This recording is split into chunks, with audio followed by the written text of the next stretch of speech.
Manu academy में आप सभी लोगों का स्वागत है। जीपीएससी में वैकेंसी आई है 107 फॉर द मैकेनिकल इंजीनियर। तो आज उसी वैकेंसी से रिलेटेड इन सारे टॉपिक्स पे हम लोग बात करने वाले हैं। सिविल की भी वैकेंसी आई है, पर यहाँ डिस्कशन केवल और केवल मैकेनिकल इंजीनियरिंग का होगा। जो आपकी असिस्टेंट इंजीनियर की पोस्ट है या फिर डिप्टी एग्जीक्यूटिव इंजीनियर की जो पोस्ट है, इसके लिए सिलेबस क्या है, एग्जाम पैटर्न क्या है। जो लोग इससे पहले अपीयर हुए थे, क्योंकि एक साल पहले भी वैकेंसीज आई थी, अभी उसका इंटरव्यू भी नहीं हुआ है। हालांकि डी की ज्वाइनिंग हो चुकी है, ए का इंटरव्यू नहीं हुआ है।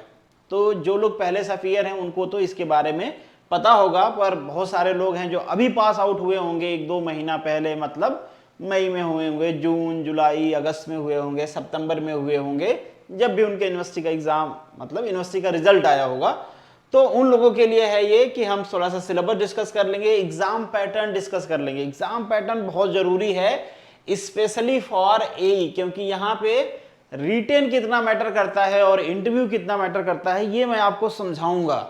बहुत सारे लोग होते हैं, उनको लगता है कि रिटेन में सिलेक्शन हो गया, अब फाइनल सिलेक्शन भी हो जाएगा। भैया ऐसी बात नहीं है। फिर जो आपके सब्जेक्ट हैं उनके वेटेज डिस्कस करेंगे कि किस सब्जेक्ट पे कितना फोकस करना चाहिए। लास्ट टाइम जीपीएससी ने, चाहे डिपार्टमेंट कोई भी हो, एग्जाम जीपीएससी ही करवाती है। तो लास्ट टाइम आपके कई सारे एग्जाम जीपीएससी ने करवाए हैं, डी के, ई के, ए के। फिर ये आपके अलग अलग बॉडी, जैसे जीडब्ल्यूएसएसबी का ये है, जीएमसी का भी उन्होंने करवाया था, जीएमबी का भी करवाया था। तो एग्जाम वही करवाते हैं, सिलेबस भी थोड़ा सेम ही होता है। अगर ए के सेंस में हम बात करें तो आरटीओ के सिलेबस को छोड़ दीजिए, क्योंकि वहां पे ऑटोमोबाइल भी एलिजिबल होता है।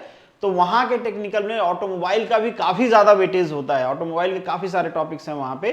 यहाँ पे ऑटोमोबाइल एलिजिबल नहीं है। काफी सारे लोग ये भी पूछ रहे थे कि क्या ऑटोमोबाइल यहाँ पे एलिजिबल है, तो सॉरी फॉर दैट, ऑटोमोबाइल इस पोस्ट के लिए एलिजिबल नहीं है। तो यहाँ पे हम सब्जेक्ट का वेटेज भी डिस्कस करेंगे कि क्या पढ़ना। अब वेटेज समझ में आ गया तो भाई बुक कौन सी पढ़ें ये भी हम डिस्कस करेंगे। रेफरेंस बुक विथ एमसीक्यू, ऐसी मतलब दो अलग अलग बुक। ऐसा नहीं कि रेफरेंस बुक में एमसीक्यू दिया है, काफी सारे रेफरेंस बुक में भी या फिर टेक्स्ट बुक में भी एमसीक्यू धीरे धीरे आने लगे हैं, बट स्टिल उतने एमसीक्यू नहीं है जितने आपको प्रैक्टिस करने चाहिए। तो हम लोग सेपरेटली प्रीवियस ईयर सॉल्व करने के लिए कौन से बुक फॉलो करने चाहिए और क्यों करने चाहिए उसके साथ डिस्कस करेंगे, ताकि मन में आपके डाउट ना रहे। और जो प्रीवियस ईयर का कट ऑफ है, सब कुछ हो गया तो एक टारगेट भी तो बनाना पड़ेगा भाई, हमको कितने में से कितना लाना है ताकि हम इंटरव्यू के लिए क्वालिफाई हो जाएं। फिर इंटरव्यू में कितना ला देंगे ताकि हमारा फाइनल हो जाए। तो इन सारी बातों पे आज हम लोग डिटेल में डिस्कस करने वाले हैं। पर उससे पहले हो सकता है एग्जाम अभी ये आया है तो कुछ लोग नए जुड़े, जिनको आइडिया नहीं होगा उनके लिए बता दूं, टेलीग्राम चैनल है, आप बाकी डिटेल के लिए मुझे यहाँ फॉलो कर सकते हो। ये टेलीग्राम ग्रुप है, आप जैसे बहुत सारे एस्पिरेंट्स हैं वहाँ पे 4000 से ज़्यादा, आप उनसे आपस में डिस्कशन कर सकते हो। बाकी चीज़ें भी हमारी वहाँ पे होती रहती हैं, इंस्टाग्राम है, फेसबुक है, ट्विटर है, ये सारे प्लेटफॉर्म है, वहाँ पे आप मुझसे जुड़ सकते हो। बाकी एक ऐप भी है, आप चाहो तो इसको भी डाउनलोड कर सकते हो अगर आपकी इच्छा हो। जो कोर्स होते हैं स्पेशली पेड कोर्स, वो यहाँ पे आपको मिलते हैं। हम कोशिश तो करते हैं कि कुछ फ्री टेस्ट सीरीज भी वहाँ पे रखा जाए, ताकि आप इन्वॉल्व रहो, आप खुद को टेस्ट कर पाओ। थोड़ा कम हो पाता है, पर इन फ्यूचर जरूर होगा, वो सब भी होगा। ठीक है, थोड़ा कंस्ट्रेन है अपने सामने, इस वजह से नहीं हो पाती चीज़ें। खैर कोई बात नहीं। अब इसका भी अगर कोर्स आएगा तो ऐप पे ही आएगा। हाँ, डेफिनेटली कोर्स आएगा, किस फॉर्मेट में आएगा वो थोड़ा सा डिसाइड करना भी बाकी है, क्या क्या चीज़ें उसमें रहेंगी। जैसे ही डिसाइड होगा सेपरेटली वीडियो आपको मिल जाएगी डिटेल में कि क्या क्या चीज़ें हम कैसे करने वाले हैं। खैर अभी के लिए मैंने जो 4-5 पेपर आपको बताया कि पिछली बार जो जीपीएससी ने करवाए हैं असिस्टेंट इंजीनियर के लेवल का, अगर उनको एनालाइज करें, उनके सिलेबस को एनालाइज करें तो किस टाइप के कितने क्वेश्चंस पूछे गए हैं। टाइप्स ऑफ क्वेश्चन की बात करें तो क्वेश्चन का लेवल इजी होता है, जनरली मैक्सिमम क्वेश्चन का लेवल इजी होता है। कुछ 1-2 मतलब मान लो कि कुछ 5 से 10% क्वेश्चन हो सकते हैं जिनका लेवल थोड़ा ठीक ठाक होता है, बाकी क्वेश्चन का लेवल इजी ही होता है। यही की मैं बात कर रहा हूं अभी तो। ठीक है, ये जो सिलेबस एनालिसिस है ये ए के लिए है। आप कहोगे डी के लिए काहे नहीं किए हैं? डी के लिए इसलिए नहीं किया क्योंकि डी का जो प्रीलिम है उसका कुछ वेटेज नहीं है, वो जस्ट क्वालिफाइंग नेचर का है। तो उसमें इतना ज्यादा पढ़ना नहीं, इतना एनालिसिस करके पढ़ना नहीं है। हालांकि क्वालिफाइंग भी ऐसा नहीं कि जितने लोग अपीयर होंगे सारे क्वालिफाई हो जाएंगे, पर उसकी प्रिपरेशन कम लोग करते हैं एज कंपेरिजन टू ए, क्योंकि यहाँ पे नंबर ऑफ पोस्ट ज्यादा है, वहां पे नंबर ऑफ पोस्ट कम है। उसके बाद वहां पे प्रीलिम का कोई वेटेज नहीं है, जो भी है आपका 800 का रिटन मार्क्स होगा, आगे मैं दिखाऊंगा। रिटन मार्क्स मतलब वो सब्जेक्टिव नेचर का होगा, वहां पे लिखना होगा। तो आपको पता ही है, जैसे यूनिवर्सिटी में आप लिखते हो, आपको पता ही है कि उस टाइप के एग्जाम की प्रिपरेशन जनरली बहुत कम लोग करते हैं, ठीक है। अगर आप सोच रहे हो तो आपको जरूर करना चाहिए। जितना एई 9-10 साल में बनेगा, मतलब एई को डी बनने में लग जाएंगे 7 से 9 साल, और आप तुरंत डी बन जाओगे। तो एक फायदा तो ये है, जो लोग जिन लोगों ने ज्वाइन किया है आप उससे कनेक्ट भी कर सकते हो। एक इंटरव्यू ऑलरेडी पढ़ा होगा, 1-2 और इंटरव्यू में आपके कन्वीनियंट के लिए कि भाई क्या काम होता है, कैसे होता है, थोड़ा बहुत पढ़ाई के बारे में बता देंगे, क्योंकि जो सब्जेक्टिव पेपर है वो टोटली डिफरेंट है, हर एग्जाम में नहीं होता है। तो उनको क्या पढ़ना चाहिए, कैसे उन्होंने प्लान किया, कैसे पढ़े। हालांकि ई की वैकेंसी पिछली बार की अभी भी पड़ी हुई है, उसका वो फाइनलाइज नहीं हुई है। तो जो लोग डी में सेलेक्ट है वो भी ई की प्रिपरेशन कर रहे हैं, तो ज्यादा आपको गाइडेंस दे पाएंगे। चलिए, थर्मोडायनेमिक्स कितना है भाई, 13 to 15 मार्क्स। ये टोटल कितना एग्जाम पैटर्न पहले बता देता हूं आपको, 200 मार्क्स का टोटल टेक्निकल आएगा आपका, ठीक बात। 200 में से जो थर्मोडायनेमिक्स है वो 13 to 15 के आसपास आता है। हीट ट्रांसफर इससे 1-2 क्वेश्चंस कम आते हैं। अब एक आध क्वेश्चन ऐसा रहता है जिसको आप हीट ट्रांसफर का बेसिक या फिर थर्मोडायनेमिक्स का बेसिक कह सकते हो, तो उसमें कंफ्यूजन हो सकता है। पावर प्लांट काफी आता है, इसमें आपका हाइड्रो इलेक्ट्रिक पावर प्लांट भी हो, जिससे काफी क्वेश्चन पूछे जाते हैं। Specially hydro electric power plant से 4 से 5 क्वेश्चन वो लोग पूछ लेते हैं, ठीक है। तो ध्यान रहे, इसमें वो भी इंक्लूड है, थर्मल पावर प्लांट भी है, हाइड्रो भी है, गैस भी है, तीनों पावर प्लांट हैं। तो ये भी आता है 13 to 15 मार्क्स के अराउंड का। फिर रेफ्रिजरेशन की बात करें तो ये आता है 10 to 12 मार्क्स। बहुत आसानी से इसको अचीव कर सकते हो, बस बेसिक साइकिल, साइकोमेट्रिक और मतलब थोड़ा बेसिक्स आपको आने चाहिए, बस दैट्स इट। हो गए आपके 10 से 12 नंबर। बहुत आसान क्वेश्चन पूछे जाते हैं। फ्लूइड मैकेनिक्स और मशीन, बहुत ज्यादा क्वेश्चन है, काफी ज्यादा वेटेज है, पर सिलेबस भी उसी के रेस्पेक्ट में काफी ज्यादा है। हाँ, सिलेबस क्या जितना है हर जगह से क्वेश्चन पूछा जाता है? जी नहीं, सिलेबस दे दिया गया है, क्वेश्चन वो वही पूछेंगे जो पहले से पूछ रहे हैं। इसलिए मैं बार बार रिपीटिवली कहता हूं कि आपको प्रीवियस ईयर सॉल्व करने ही करने हैं। आगे भी मैं रिकमेंड करूंगा कि कौन से बुक में आपको वो सारे प्रीवियस ईयर एक साथ मिल जाएंगे, ठीक बात। फिर आईसी इंजन, मुझे लगता है कि सबसे ज्यादा वेटेज है आईसी इंजन का। क्यों? क्योंकि कम सिलेबस है, आसानी से पढ़ के आसान क्वेश्चन सॉल्व करके आप आसानी से 20+ मार्क्स ला सकते हो आईसी इंजन करके। सबसे ज्यादा क्वेश्चंस पूछे गए हैं। अगर सिलेबस के रिस्पेक्टिव देखें, यहां पे 2 सब्जेक्ट है आपका, fluid mechanics and fluid machine, दोनों को मिला के पूछा गया है। यहां पे अकेले आईसी इंजन से इतने क्वेश्चंस पूछे गए हैं और आसान क्वेश्चन पूछे जाते हैं, आप इजीली कर लोगे, ठीक बात। फिर स्ट्रेंथ ऑफ मटेरियल और इसमें मैकेनिक्स को भी ऐड कर देते हैं, तो इन दोनों को मिला के 20-23 मार्क्स क्वेश्चन पूछे गए हैं। मैकेनिक्स में केवल एनर्जी वाला क्वेश्चन पूछा जाता है, एनर्जी कंजर्वेशन, मोमेंटम कंजर्वेशन, उन्हीं से रिलेटेड क्वेश्चन पूछे जाते हैं। फ्रिक्शन से रिलेटेड कभी कभी पूछ लेता है क्वेश्चन, हालांकि वो सारा एनर्जी कंजर्वेशन में आ जाता है, ठीक है। फिर टोम and kinematics and theory of machine की बात करें हम, तो यहां से भी 15 to 17 क्वेश्चन पूछे जाते हैं। मैंने आगे सिलेबस में मार्क्स भी कर रखा है कि यहां से क्या क्या आपको पढ़ना है। जैसे इसमें गियर से क्वेश्चन पूछ लेते हैं आपको, फिर जो बेसिक मैकेनिज्म है उससे क्वेश्चन पूछ लेते हैं। तो वेटेज के हिसाब से वो कौन से टॉपिक्स आप छोड़ सकते हैं और कौन से टॉपिक आपको बिल्कुल नहीं छोड़ना है, वो मैंने मार्क्स कर रखा है। जब मैं आपको सिलेबस दिखाऊंगा तो वहां पे दिखा दूंगा। फिर इंजीनियरिंग मटेरियल का वेटेज भी ठीक ठाक है, प्रोडक्शन का वेटेज तो रहता ही है, इसमें कोई डाउट नहीं है। यहाँ पे क्वेश्चंस वही कास्टिंग, वेल्डिंग और जो आपकी कन्वेंशनल मशीनिंग है जनरली वहीं से पूछे जाते हैं। मेटल फॉर्मिंग के भी एक आध क्वेश्चन टपक पड़ते हैं उसमें, तो मेटल फॉर्मिंग भी कर लेना है। पर वेल्डिंग और कास्टिंग अगर सबसे ज्यादा वेटेज दे तो कास्टिंग और उसके बाद आपका वेल्डिंग, ठीक बात। कन्वेंशनल मशीनिंग भी पढ़ लेना है 3 नंबर पे। यहां से तो आपको पता है हीट ट्रीटमेंट वाला प्रोसेस भी, हीट ट्रीटमेंट आपके मैन्युफैक्चरिंग में भी आता है, उसमें भी आता है, पर उसका सिलेबस इन्होंने यहां पे दे रखा है। तो अलॉइंग एलिमेंट और हीट ट्रीटमेंट, ठीक है। आयरन कार्बन डायग्राम, वो 3 टॉपिक्स आप कर लोगे, that is more than sufficient. जितने क्वेश्चंस आएंगे आप सॉल्व कर लोगे। ये जो मैंने रेड कर रखा है ना, इनको मेरा आपको सजेशन होगा कि छोड़ दीजिए, बिल्कुल छोड़ दीजिए, पढ़िए ही मत। ये जो सब्जेक्ट्स हैं मत पढ़िए। इतना टाइम खराब करके अगर आप मान लीजिए 7 से 10 नंबर ले आते हैं, बहुत बड़ी बात नहीं है। ये टाइम निकाल के आप दूसरे सब्जेक्ट पे दीजिए, वहां पे ज्यादा अच्छे आप कर पाओगे। तो मेरा सजेशन होगा छोड़ दीजिए। अगर आपको लगता है कि नहीं पहले से आपकी सारी चीजें तैयार हैं, मुझे एक भी टॉपिक छोड़ के नहीं जाना, तो बिल्कुल पढ़िए। पर जो लोग स्टार्ट कर रहे हैं, जिनको अभी सब कुछ पढ़ना है, उनको मेरा सजेशन होगा नहीं पढ़िए, छोड़ दीजिए, बहुत ज्यादा क्वेश्चन नहीं पूछे जाते हैं। ठीक है बात।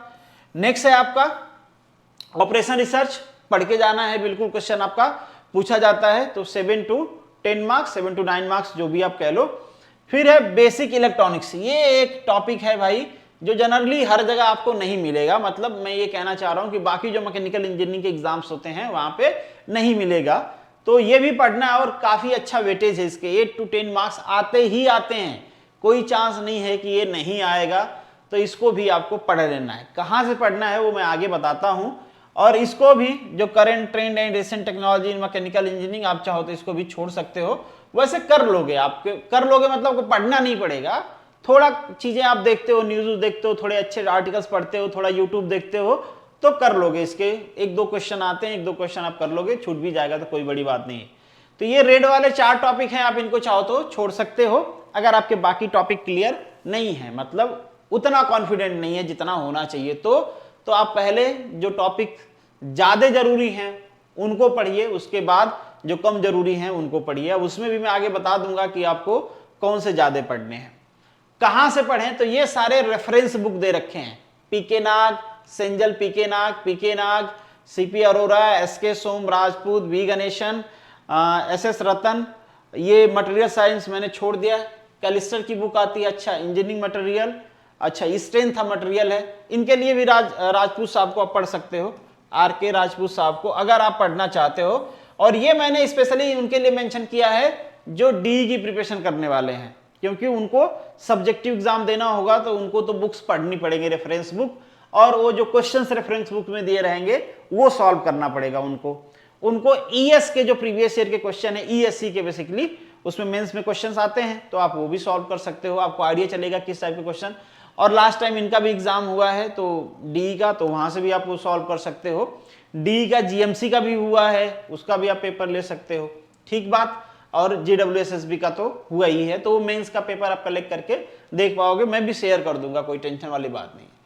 ये कैलिस्टर है मैन्युफैक्चरिंग में, पीएन राव, 2 वॉल्यूम में आती है, अगर आपके पास है तो well and good, try out कर, मतलब ट्राई करना आप लोग, कई सारे बुक्स की आपको पीडीएफ मिल जाएगी गूगल सर्च करने का, और बाकी तो टेलीग्राम है ही, कई सारे टेलीग्राम चैनल हैं, वहां पे आपको मिल जाएगा। मैं शेयर नहीं करता हूं क्योंकि ये कॉपीराइट मटेरियल होता है, ऑलरेडी मुझे 1-2 बार कॉपीराइट आ चुका है, एक बार तो पैसा भरने का क्लेम भी आ गया, वो मैं किसी तरीके से बाय सेटल डाउन किया कि भैया आप जितना सोच रहे हो उतना पैसा हमारे पास है नहीं, ज्यादा पैसा मांगोगे तो हम कहेंगे ठीक है भैया जेल डाल दो, हम कुछ दिन जेल की हवा खा के आएंगे, बढ़िया, बड़ा सुकून मिलता है, बहुत सारे लोग जेल गए और वहां से कुछ ना कुछ लेके आए, तो भैया ज्यादा पैसा मांगोगे उससे अच्छा जेल ही चले जाएंगे, ऐसी हालत थी। तो फिर उन्होंने कहा जाने दो भैया, काहे गरीब के मुंह लगना, मतलब गरीब के पास खाने के लिए कुछ नहीं रहेगा तो फिर क्या खाएगा, अमीरों को खाएगा, ठीक बात।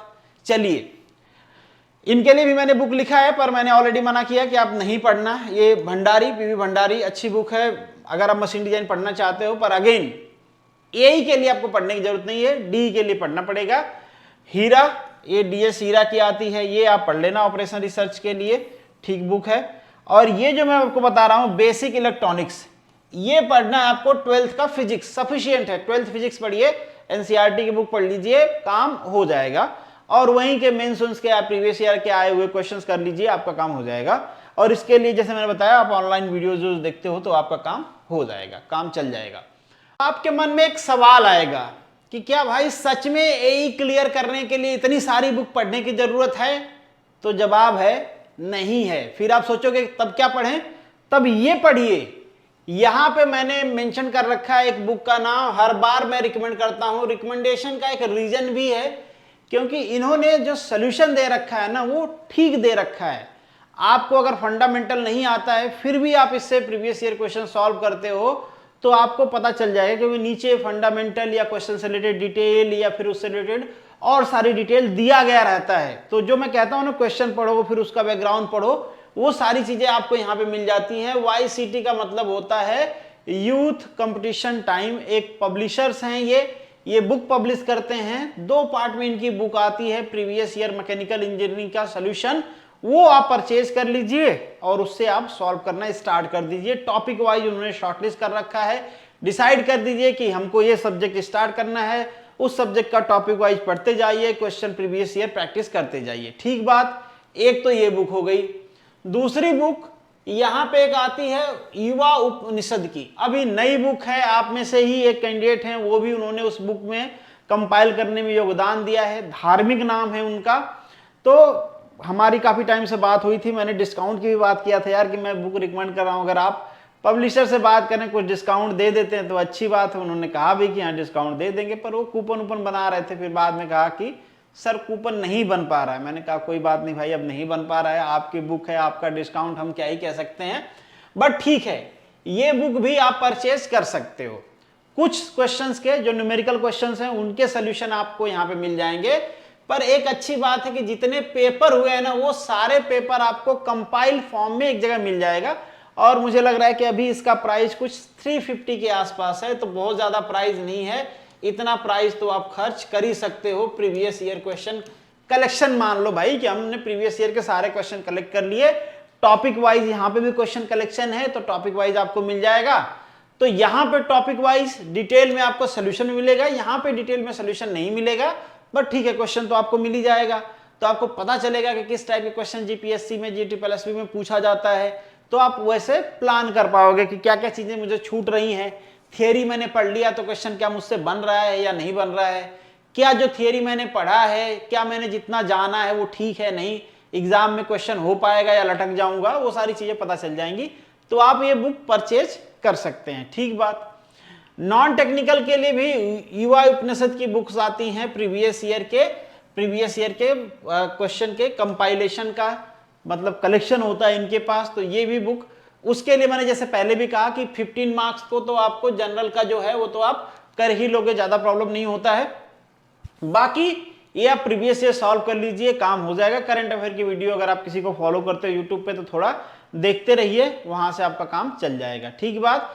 तो ये हो गया आपका, आपको ये पढ़ना है एग्जैक्टली एई के लिए, ठीक है, एई के लिए ये पढ़ना है। और डीडबलई के लिए तो जो बेसिक है प्रीलिम निकालने के लिए ये पढ़ना है। बाकी मेंस के लिए तो आपको थोड़ा बुक्स और उसमें जो क्वेश्चंस दिए गए हैं सब्जेक्टिव वो सॉल्व करने पड़ेंगे, क्योंकि पेपर बनाने वाले सीधा बुक्स उठाते हैं, उससे क्वेश्चन उठाते हैं और टिप देते हैं, तो आपको वो करना पड़ेगा, ठीक बात। तो वहां से प्रैक्टिस करते रहना है। खैर प्रीलिम का अब दोनों का काम इससे चल जाएगा। तो यही करना है, यही करना है।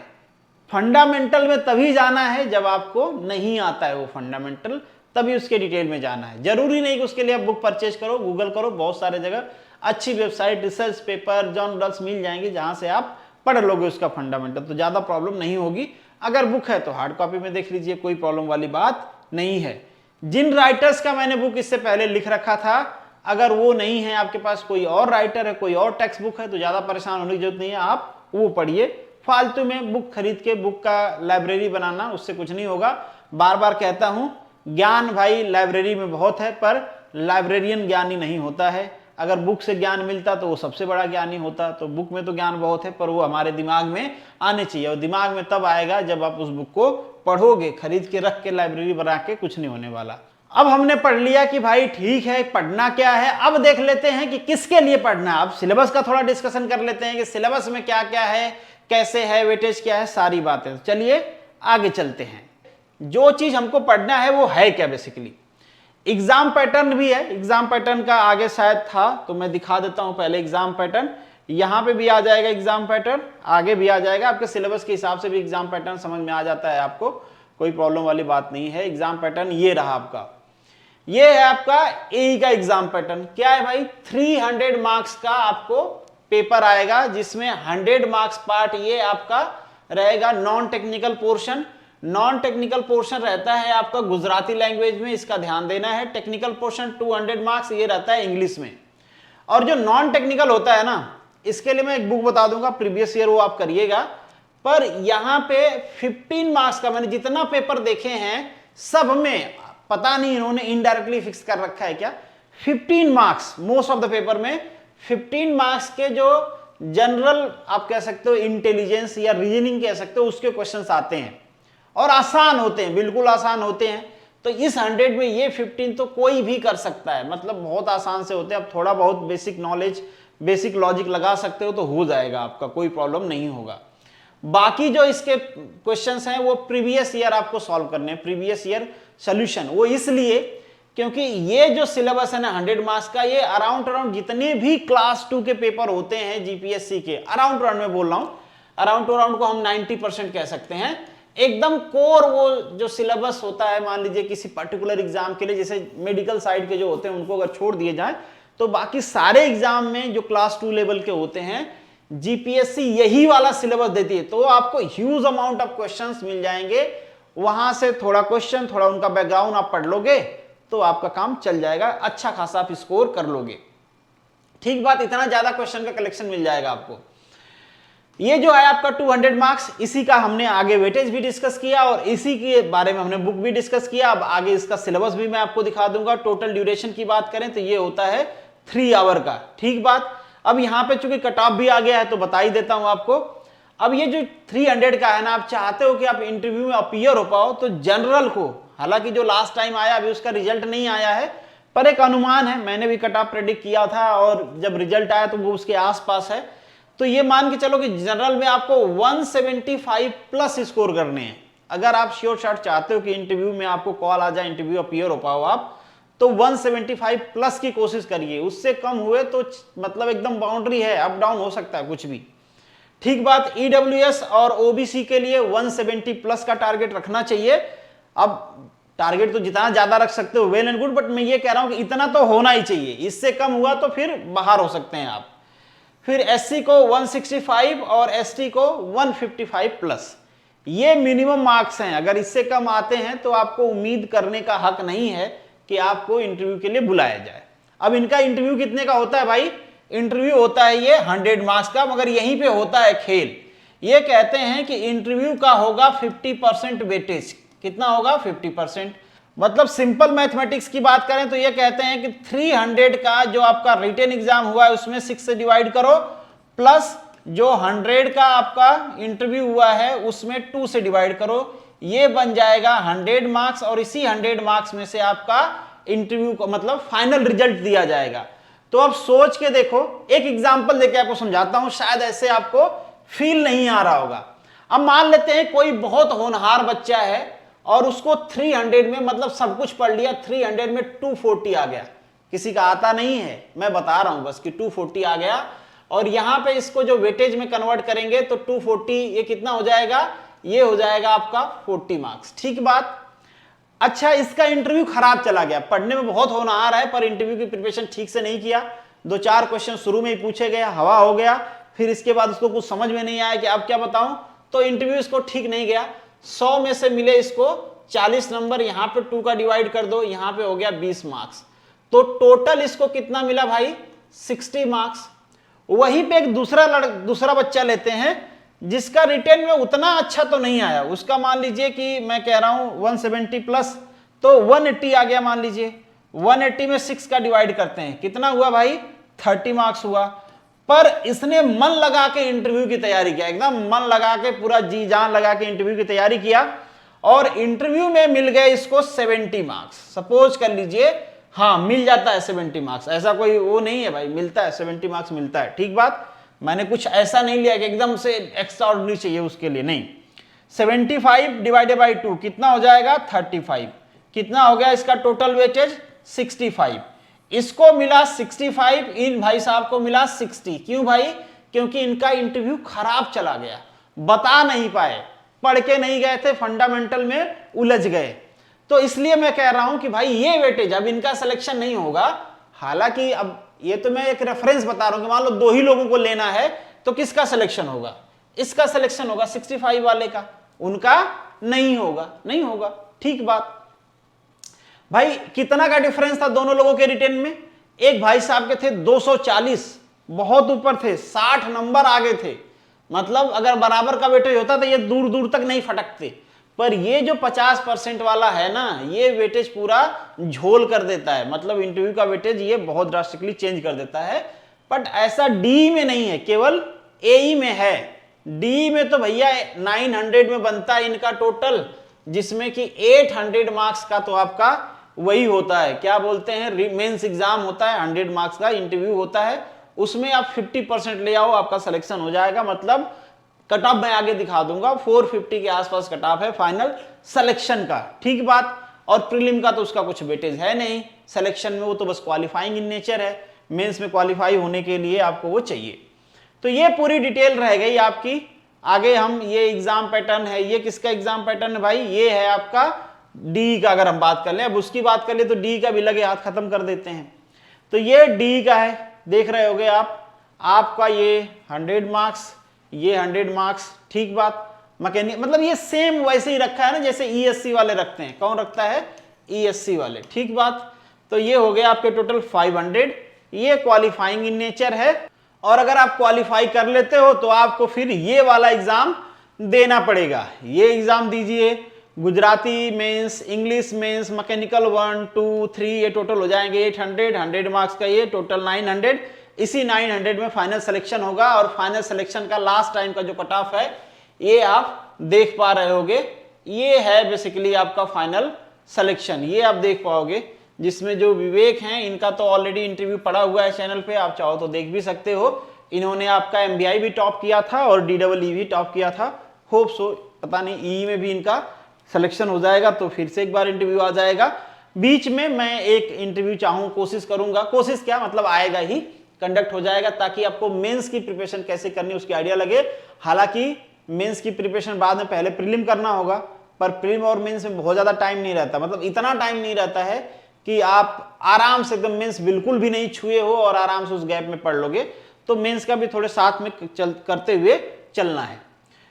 तो ये तो डिटेल रही आपके एग्जाम पैटर्न के बारे में। अब हम लोग मूव करते हैं सिलेबस के ऊपर। ये सिलेबस है आपका एई का। अब यहाँ पे हर सब्जेक्ट में ना ये जो सिलेबस है आप देखो, ये सिलेबस आएगा आपके गुजराती में। जैसे कि मैंने कहा कि अराउंड जितने भी एग्जाम होते हैं क्लास 2 का, सब में यही सिलेबस होता है। और इसी को मैं कह रहा था, सामान्य बौद्धिक क्षमता, ये आता है 15 नंबर का, आसानी से कर लोगे बच्चे। 85 नंबर उसके लिए प्रीवियस ईयर क्वेश्चन सॉल्व करना है। बहुत ज्यादा हाथ पांव मैं नहीं कहूंगा कि यहाँ पे आप पटको। क्यों भाई, क्योंकि मतलब बहुत ब्रॉडर सिलेबस है। प्रीवियस ईयर कर लो, उसके जो स्टैटिक क्वेश्चन होते हैं, इसमें भी एक 3 टाइप के बेसिकली क्वेश्चन होते हैं। एक प्योर स्टैटिक क्वेश्चन होते हैं जिसका दूर दूर तो कोई नाता नहीं है, पुराने चीजों से उठा के पूछ लिया गया, ठीक बात। एक होता है स्टैटिक है बट करंट से लिंक है, मतलब करंट में कुछ न्यूज चल रहा है तो उसको स्टैटिक जो जनरल नॉलेज है उससे जोड़ के पूछ लेता है। जैसे मान लीजिए इन्फ्लेशन पे खूब बातें हो रही हैं, अब इकोनॉमिक्स का क्वेश्चन डायरेक्ट इन्फ्लेशन पे ना पूछ के इन्फ्लेशन से रिलेटेड कुछ पूछ ले कि मान लो इन्फ्लेशन का जो प्रोविजन है, अब मान लो आरबीआई उसमें कुछ कर रहा है, रेपो रेट घटा रहा है, तो आपसे पूछ लेगा कि भाई रेपो रेट घटाया तो उससे क्या हो जाएगा। तो इस तरीके का क्वेश्चन वो पूछ लेते हैं लिंक करके। वैसे हिस्ट्री में भी होता है, किसी हिस्ट्री पे डिबेट चल रही है, हिस्ट्री का वो क्वेश्चन वहां से उठा लिया। जियोग्राफी में वैसे कि कोई प्लेस न्यूज में है तो वहां का जियोग्राफी का क्वेश्चन पूछ लिया। तो इस टाइप की चीजें पूछते हैं। अब एक तो स्टैटिक हो गया, वो तो आपको प्रीवियस ईयर कर लोगे पता चल जाएगा, उसके आसपास का थोड़ा डिटेल पढ़ लोगे काम हो गया।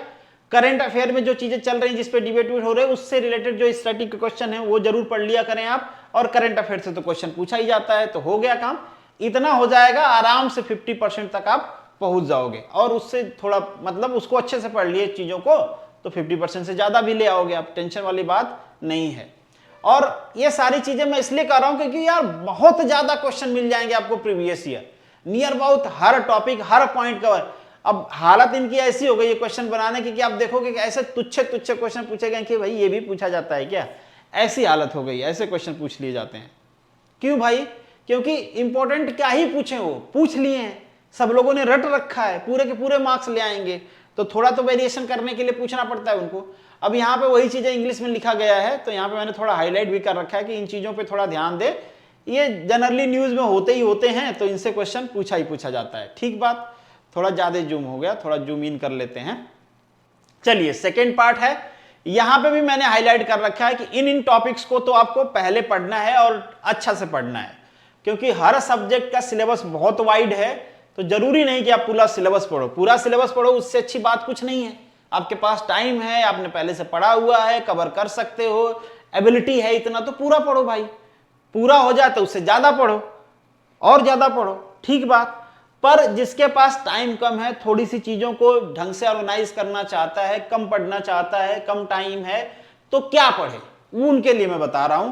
ये पढ़ लोगे तो जनरली चांस है कि 90 से 95% क्वेश्चन जो एग्जाम में आएंगे उनको तो आप सॉल्व कर लोगे, ये इसमें कोई डाउट नहीं है, क्योंकि ये जनरली इन्हीं टॉपिक से पूछे जाते हैं जो क्वेश्चन होते हैं। भले सिलेबस में दुनिया भर की चीजें मेंशन किया गया है, पर क्वेश्चन नया फ्रेम कौन करता है? नया सिलेबस देना बड़ी बात नहीं होती है, नए क्वेश्चन भी तो फ्रेम करने वाले होने चाहिए। कौन जहमत उठाता है भाई? किसको उठाने की जरूरत है? क्या है कि नया क्वेश्चन बनाओ तो भी उतना ही पैसा मिलेगा क्वेश्चन पेपर बनाने का, और कहीं से कॉपी पेस्ट करो तो भी उतना ही पैसा मिलेगा। तो लोग उसी से कंपेयर करते हैं, भाई कॉपी पेस्ट क्यों ना करें, मेहनत क्यों करें। हाँ, ये बात बिल्कुल है कि कभी कभी लोग कर भी देते हैं मेहनत, कुछ लोगों को लगता है भाई, कुछ लोग ज्यादा सिंसियर होते हैं अपने काम को लेकर तो वो करते हैं, पर उस बात की प्रोबेबिलिटी बड़ी कम होती है। ठीक बात। चलिए यहाँ पे फर्स्ट लॉ सेकेंड लॉ में अब सीओपी, केल्विन, प्लांक्स और एंट्रोपी, ये तीन चीजें। इरिवर्सिबिलिटी को मैंने नहीं किया, इरिवर्सिबिलिटी भी पढ़ लीजिएगा, उससे डायरेक्ट क्वेश्चन तो नहीं पर इनडायरेक्ट क्वेश्चन तो आते हैं उसके फंडामेंटल पे, तो आपको आना चाहिए। ठीक बात। एंट्रोपी श्योर शॉर्ट क्वेश्चन पूछा जाता है, पढ़ लेना है, सारे प्रोसेस पढ़ लेना है, सारे प्रोसेस के लिए वर्क एंड हीट ट्रांसफर पढ़ लेना है। फिर बेसिक रैंकिन साइकिल और बेसिक और आपकी ब्रेटन साइकिल, कार्नोट साइकिल, ये पावर प्लांट में भी आएंगे तो चाहे यहां पढ़ लो, मैं कहूंगा यहां छोड़ दो, पावर प्लांट में इनको डिटेल में पढ़ लेना। वहां पे साइकिल में करना क्या है, प्रोसेस पढ़ना है और इनकी एफिशिएंसी पढ़ना है, एफिशिएंसी का फॉर्मूला याद रखना है। ठीक बात। अब जब डिटेल में आप पावर प्लांट में पढ़ोगे तो सारी चीजें कवर हो जाएंगी, तो इनको थर्मोडायनेमिक्स में आप छोड़ सकते हो, कोई बात नहीं। फिर यहाँ पे हीट ट्रांसफर में एकदम बेसिक से बेसिक भी क्वेश्चन पूछ लेता है। अब यहाँ पे तीनों मोड आपको आने चाहिए। बेसिक क्वेश्चन आपको कंडक्टिविटी में रिलेशन भी पूछ लेता है कि सबसे कम कंडक्टिविटी किसकी है, किसकी ज्यादा कंडक्टिविटी है, अब टेम्परेचर के साथ क्या होगा कंडक्टिविटी का, इस टाइप के भी क्वेश्चन पूछे जाते हैं। तो बेसिक आपका तैयार होना चाहिए। क्रिटिकल रेडियस, लम्प्ड, फिन, ये तीन चीज हो गए। फिर इसके बाद आप अगर उसमें जाओ तो डायमेंशनलेस नंबर, कन्वेक्शन में जाओ तो डायमेंशनलेस नंबर आपको पता होना चाहिए, उनसे जनरली क्वेश्चन आते हैं। और यहाँ पे बेसिक डिफिनीशंस ये हैं। ठीक बात, ये आपको आने चाहिए। रेडिएशन की बात करें, हीट एक्सचेंजर में भी चाहो तो आप पढ़ लो, चाहो तो छोड़ सकते हो, कोई बात नहीं है, एक आध क्वेश्चन आएगा या फिर नहीं आएगा। ठीक है। चलिए fluid mechanics, basic fluid dynamics और फ्लूइड स्टैटिक्स तो आपको आने ही चाहिए। सरफेस टेंशन, मैनोमेट्री, बॉलेंसी, बॉलेंसी का भी बेसिक पढ़ना है, बर्नौली पढ़ लेना है, आता क्वेश्चन है। ठीक बात। ये सब चाहो तो आप छोड़ सकते हो, मैंने बिल्कुल मतलब पढ़ना तो आपको सब कुछ पढ़िए, मैंने पहले भी कई बार कहा है, पर ज्यादा इंपॉर्टेंट कौन से हैं, पंप पढ़ने हैं, उनके वर्किंग पढ़ने हैं, कैविटेशन पढ़ना है। ठीक है। क्लासिफिकेशन, टरबाइंस के पढ़ने ही पढ़ने हैं, आता है क्वेश्चन। फिर पंप, विस्कोसिटी, इन सब पे क्वेश्चन पूछे जाते हैं। ठीक बात। फॉर्मूला भी डायरेक्टली पूछ लिया जाता है, तो ये आपको आने चाहिए। बाकी नीचे के जो पॉइंट्स है ये छोड़ सकते हैं। अब देखो फ्लड मैनेजमेंट बनाओ भाई, नहीं बनाते हैं क्वेश्चन लोग, जनरली नहीं आता है क्वेश्चन, बस सिलेबस में है, आप छोड़ सकते हो उसको। ठीक है। कहीं ऐसा कोई ये वीडियो ना देख ले जो पेपर बनाता हो, कहेगा लो बेटा तुम खूब बता रहे हो, ये जरूरी है, इस बार बताते हैं तुमको, और सारा ढूंढ ढूंढ के टॉपिक जो जरूरी नहीं बता रखा है वहीं से क्वेश्चन बनाए। पर ऐसे लोग नहीं देखते हैं यार, यूट्यूब देखते भी हैं तो वो मतलब गजल सुनते हैं, कोई बात नहीं। ठीक बात। आरएसी की, अच्छा ये हो गया। आरएसी में तो बस मैंने कहा कि जो पावर प्लांट है ये तो पावर प्लांट पढ़ना है। आरएसी नीचे आएगी आपकी, ये सब पढ़ना है आपको, जो जो मेंशन कर रखा है ये सब आपको पढ़ना है। पता नहीं आरएसी उड़ गई क्या मालूम। ठीक बात। चलिए हाइड्रो इलेक्ट्रिक, काफी क्वेश्चन पूछे जाते हैं, आपको पढ़ना है। आईसी इंजन, आईसी इंजन तो मैंने कहा भाई सब पढ़ लो, ये नीचे वाले जो टॉपिक्स हैं इनको छोड़ के ऊपर वाले में सारे टॉपिक्स आ जाते हैं जनरली। ठीक है। रेफ्रिजरेशन, साइकोमेट्रिक पढ़ लो और वीसीआर साइकिल पढ़ लो, काम हो जाता है। Strength of material, strength of material में भी मैंने हाइलाइट्स कर रखे हैं कि ये टॉपिक्स हैं जिससे क्वेश्चन पूछे जाते हैं। ठीक है।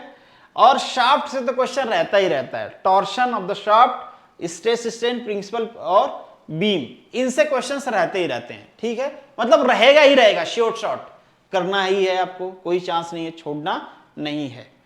ठीक है। यूलर्स थियरी भी पूछा जाता है, ये भी आपको कर लेना है। फिर आगे हम मैकेनिक्स में, मैकेनिक्स में जनरली आपको कैनेमेटिक्स से क्वेश्चन मिल जाएगा, मतलब motion, first law, second law, third law जो भी है मोशन के वो, और एनर्जी कंजर्वेशन और मोमेंटम, इनसे क्वेश्चन पूछा जाता है। ठीक है। कैनेमेटिक्स मतलब मशीन की बात करें तो यहाँ पे भी मैंने हाइलाइट्स कर रखे हैं, गवर्नर हो गया, फ्लाईव्हील हो गया, क्वेश्चन पूछते हैं।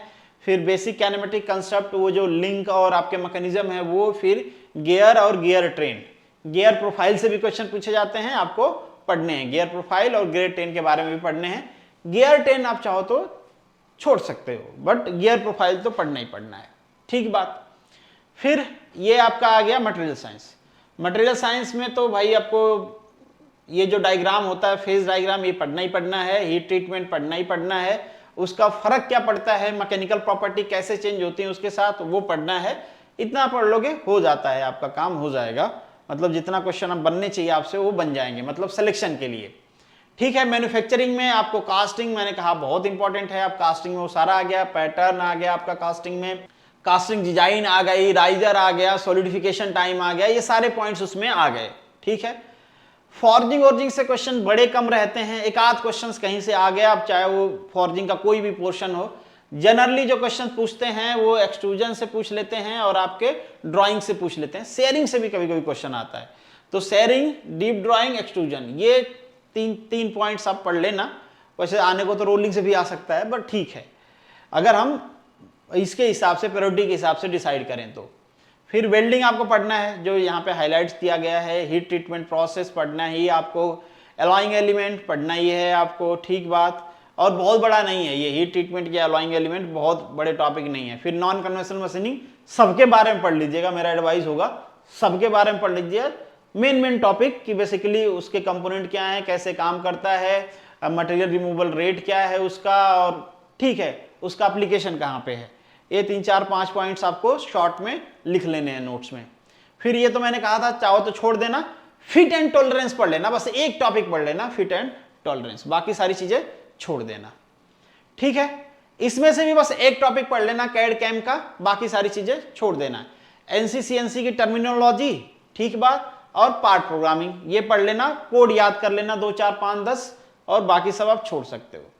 डिजाइन ऑफ मशीन एलिमेंट मैंने कहा था छोड़ देना, अगर फिर भी पढ़ना है आपको तो बियरिंग और उस पर जो लोडिंग कंडीशन है वो, और स्प्रिंग के बारे में थोड़ा। जनरली स्प्रिंग और बियरिंग से क्वेश्चंस आते हैं, तो ये 2 टॉपिक पढ़ के बाकी सारी चीजें आप छोड़ सकते हो। ये जो आपको मैंने नया टॉपिक बताया बेसिक इलेक्ट्रॉनिक्स, इसके लिए मैंने कहा कि आपको फिजिक्स पढ़ना है। तो फिजिक्स में क्या क्या पढ़ना है भाई, पीएन जंक्शन डायोड, उसकी वीआई कैरेक्टरिस्टिक, जेनर डायोड की कैरेक्टरिस्टिक, और वीजेटी, ये 4 टॉपिक ही पढ़ने हैं। जो भी क्वेश्चंस रहेगा आप कर लोगे, एक आध को छोड़ के सारे कर लोगे, तो इतना मोर देन सफिशिएंट है, ठीक है। और उनको भी बहुत ज्यादा डिटेल में नहीं पढ़ना है, उनका बेसिक ही पढ़ना है, ठीक है। ऑपरेशन रिसर्च में पर्ट सीपीएम यहां पे हो नहीं पाया है, बट ये पढ़ लेना सारा। सिंप्लेक्स छोड़ देना, उतना बड़ा टॉपिक है, जनरली आता नहीं, असाइनमेंट भी छोड़ सकते हो। ट्रांसपोर्टेशन का एक आध मेथड्स कभी कभी पूछता है, वो आप पढ़ लेना, असाइनमेंट छोड़ देना। फिर है ये आपका पर्ट सीपीएम पढ़ लेना। ये जो थियरी है ना, ये बड़ा पूछा जाता है, ये पढ़ लेना आप लोग, ठीक है। चलिए, और ये करंट ट्रेंड के लिए तो मैंने कहा है कि इसके लिए आपको ऑनलाइन फॉलो करते रहना है। डी का सिलेबस मैं डिस्कस नहीं करता हूं, डी और ई का दोनों का सेम सिलेबस होता है। फिर भी एक बार आपको दिखा देता हूं, ये है आपका सिलेबस। ये सब मैं आपको टेलीग्राम चैनल पे शेयर कर दूंगा, आप वहां से डाउनलोड कर लीजिएगा। जो लोग प्लान कर रहे हैं ये उनके लिए है। बाकी एग्जाम पैटर्न तो मैंने आपको दिखा दिया है, ये स्कीम ऑफ एग्जाम है जो मैंने पहले ही आपको दिखा दिया। और जो प्रीलिम का सिलेबस होता है ना, वो अराउंड टू अराउंड सेम होता है। प्रीलिम मतलब वो 100 मार्क्स वाला, ये 100 मार्क्स सेम है सबके, अराउंड अराउंड नहीं, मतलब सेम ही है, ठीक बात। चलिए, इसके बाद थोड़ा सा इसमें डिफरेंस रहेगा, ठीक है। इसके सिलेबस में थोड़ा डिफरेंस रहेगा। यहाँ पे आप देखोगे इनका अलग सिलेबस मिलेगा दुनिया से, ये क्योंकि ये एफटी वाला है जो 100 मार्क्स है, ये अलग रहेगा। तो इसके बारे में मैं ज़्यादा डिटेल में डिस्कशन करता नहीं हूँ, बहुत सारे लोग प्रिपरेशन करने वाले होंगे तो कभी दोबारा से डिस्कशन कर लेंगे। बाकी जो ट्रेडिशनल सब्जेक्ट हैं तो वो एज इट इज हैं, वहां से आप पढ़ोगे, यहाँ का भी काम हो जाएगा। इनके लिए सेपरेटली पढ़ने की जरूरत नहीं है, specially for the prelims. Mains के लिए पढ़ना पड़ेगा आपको, तो प्रीलिम वहां पढ़ोगे तो ये भी कवर हो जाएगा, और उतना पढ़ के जाओगे तो यहाँ पे आप क्वालिफाई भी हो जाओगे, ज्यादा प्रॉब्लम नहीं होगी आपको क्वालिफाई होने में। आप अगर ये भूल भी जाओगे कि यार ये 100 मार्क्स का कुछ अलग से दे रखा है इसमें, मतलब इंजीनियरिंग एप्टीट्यूड, ये मैं कैसे करूं, तो अगर आप छोड़ दोगे उसको तो भी चलेगा। बाकी वो जो 200 का नीचे दे रखा है ना, 300 का सॉरी, वो आप पढ़ लोगे, क्योंकि वो तो उसके साथ कवर हो जाएगा। ये जो 300 का आपका पेपर है सेकंड, ये तो उसके साथ कवर हो जाएगा जो आप उसमें 200 मार्क्स के लिए पढ़ रहे हो। तो दैट शीट काम हो गया आपका, ठीक है। दोनों पेपर का, दोनों का प्रीलिम आप आसानी से क्वालिफाई कर लोगे। तो ये हमारा कुछ डिटेल रहा। अब मुझे लगता है कि सारे टॉपिक हमने डिस्कस कर लिए हैं। तो this is the end of this video. Thank you so much for watching this. मिलेंगे नेक्स्ट वीडियो में, तब तक के लिए all the best, good luck. अगर आपका कोई सवाल हो तो कमेंट बॉक्स में, टेलीग्राम, इंस्टाग्राम, कहीं पे भी आप मुझे भेज सकते हो। जय हिंद।